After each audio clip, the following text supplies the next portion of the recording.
Anyway, we're gonna go to Keith in Oregon, and I like this topic. It's something that I was wanting to know what we think about the standards of evidence that Keith has, given what would convince him a God exists. So, interested in that. How's it going, Keith? Good. Thanks for having me on. Of course. It says you're an atheist, but you something could convince you. If I harmed somebody 5 years ago and I asked for forgiveness, and as soon as God forgave me, he healed that other person, I would most certainly believe in that God. What do you mean heal? Like heal, like, because like you could heal like a scratch, cancer, like boo boo. What are we talking? Heal what? No. Let's say I got into a fight with a guy and I hit him over the head with a hammer and I bashed his skull and caused him brain damage. I did not do that, but I'm saying if I did, and I felt guilty about it, and I fell down on my knees, and I asked God, forgive me. And then when I get that good feeling of forgiveness for what I did wrong, at the exact same time, that other person's skull was healed. Yeah, but do you think you live in a world like that? Because this is like the type of stuff that people say, what if the stars were arranged? Like, I would agree to somebody that if the stars were arranged in the sky and said, like, Jesus lives and we could all read it. I think a lot of atheists probably won't agree with me on this. That I think that raises the probability that Jesus, whatever Christianity, I guess we'd have to narrow down. There's a lot of claims there, but which God, yeah. But at that point, we're going to say, okay, well, like, Jesus, I guess, is God, right? Maybe. Yes. Oh, well, looks like, yeah. Well, let's. So the standard is you forgive somebody, or you ask God for forgiveness, and they heal that person. Yeah. For me, that wouldn't exactly be enough. Because if I were to think about it from the actual way it would play out, I'm at my house. I ask for, I say, God, hey, what I did was absolutely wrong.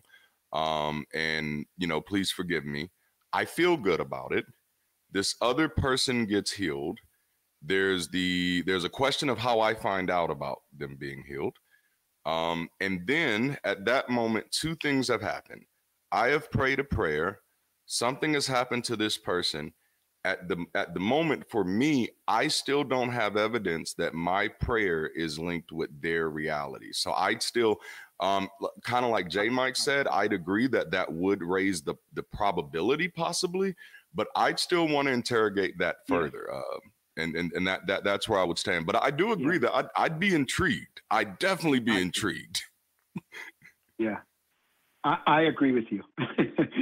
I agree with you 100%. I just, to me, the whole forgiveness thing is really silly because, if I did harm somebody, the only person that could forgive me is the person that I harmed. I don't even know what people are wanting from a sky wizard.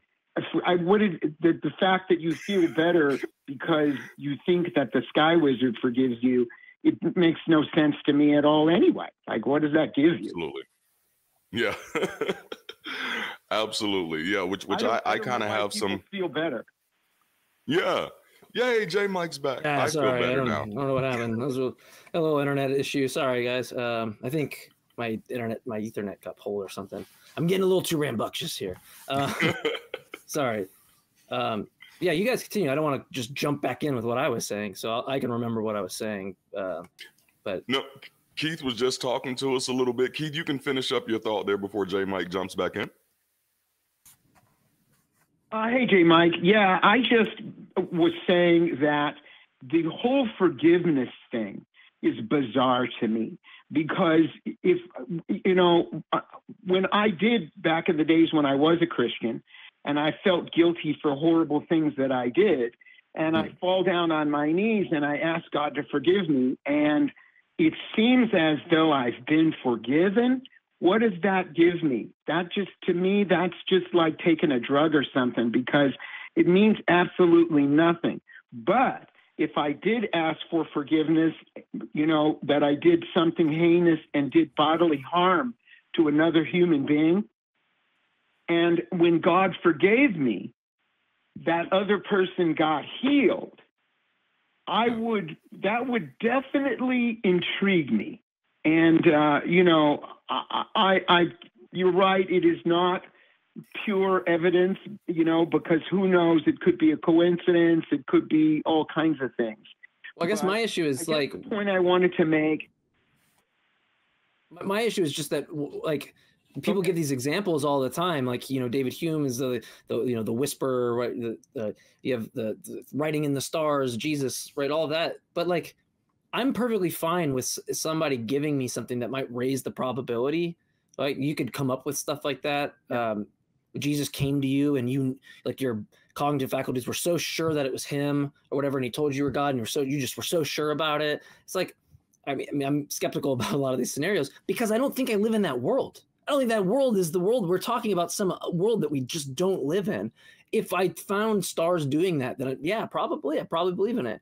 Do I look at the sky and never see that? No, I don't really know, like, that they're very helpful. You know what I mean? Because it's like, it almost seems like it's pointing out, like, if God exists, would you believe God exists? And it's like, well, yeah. I mean, if you give me stuff that I think is consistent with God, I don't think it proves it. I just think it raises the probability, probably over the naturalist hypothesis. But guess what? I'm a naturalist for a reason, because I don't think that we live in that world. I think natural reality starts and there's no prior, or it goes on infinite and there's no mind behind that. So why would I, right? It just, I don't know what utility I get out of that unless it actually happened. Which I think is kind of the neat thing about this particular one, is because it seems like, Keith, and you correct me if I'm wrong, it seems like you basically kind of created a back door to show believers, in a way, some of the futility in this idea of forgiveness. And so it's almost like you're using this example to say, I would believe in God if God would do this one thing that he has absolutely never done. Yeah, that's actually, damn, holy shit, that's actually a really good way to put it. Damn, I'd be a believer. Now that I have that perspective, I'd be a believer. Like, oh, man. That's great. Yes, that is a precise. It's a miracle. I love it. That's the reason I called. Yes. Yeah. Listen, thank you guys for taking my call.